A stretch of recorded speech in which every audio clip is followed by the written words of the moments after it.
Welcome back to the Riichi Mahjong guide. In this video, we're going to be talking about some penalties that may occur if you accidentally break some rules of the game. So do you notice anything wrong with this hand in front of you? Well, the first thing you should do is count the number of tiles. You'll see that there aren't enough.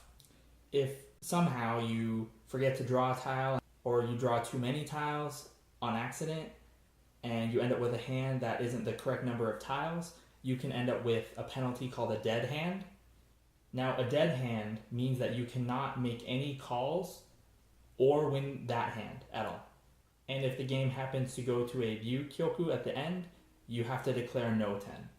So pretty much you're just going to sit there for the rest of the game with your dead hand and just draw and discard tiles, hoping not to deal into anyone because you can't win the game. So having the wrong amount of tiles in your hand is not the only way you can incur a dead hand. The rules, of course, vary depending on where you play, but commonly, if you make an incorrect call, that could leave you with a dead hand. For instance, if someone tosses the 7-pin and you declare chi, thinking that it was a 6-pin, because they do look a little bit alike, that would usually give you a dead hand. And comparatively speaking, a dead hand isn't that bad when you consider that there is a worse penalty called a chombo. A chombo is normally given out for cases that completely disrupt the game and force you to start over. One instance would be if you accidentally knock over a bunch of tiles from the wall. Another example is if you declare Riichi while you're no ten. So no one will know that you're no ten because your hand's closed. But if the game reaches a ryu kyoku and you have to show your hand because you declared Riichi, they'll know that you declared a no ten Riichi and you have to pay out for a chombo. Another example would be declaring a win where that win is not possible. If you are in furiten and you declare a don, that's a chombo because you cannot declare a don while you are furiten. Or if you declare any type of win on a hand that has no yaku, that's a chombo because you cannot win a hand without yaku. Even if you have a dead hand and you try and declare a win, because you are a no ten from the dead hand, that's a chombo. In most cases, a chombo is a payment to all the other players.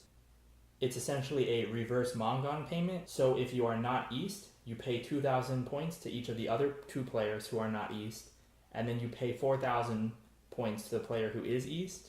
Or if you are East, then you have to pay 4,000 points to everyone. In tournament play, usually it's just a penalty applied to your total score, usually about 20k, so that's even worse than just paying out all the other players.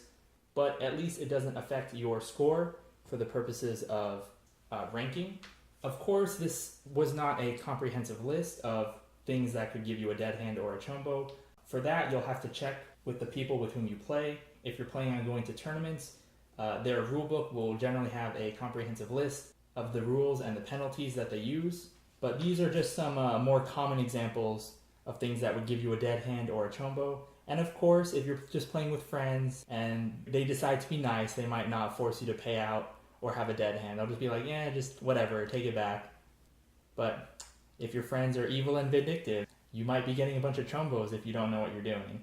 And that's why it's important to know the yaku of your hand, the weights of your hand, whether or not you're in furiten, and all those types of things. So that's all for this video.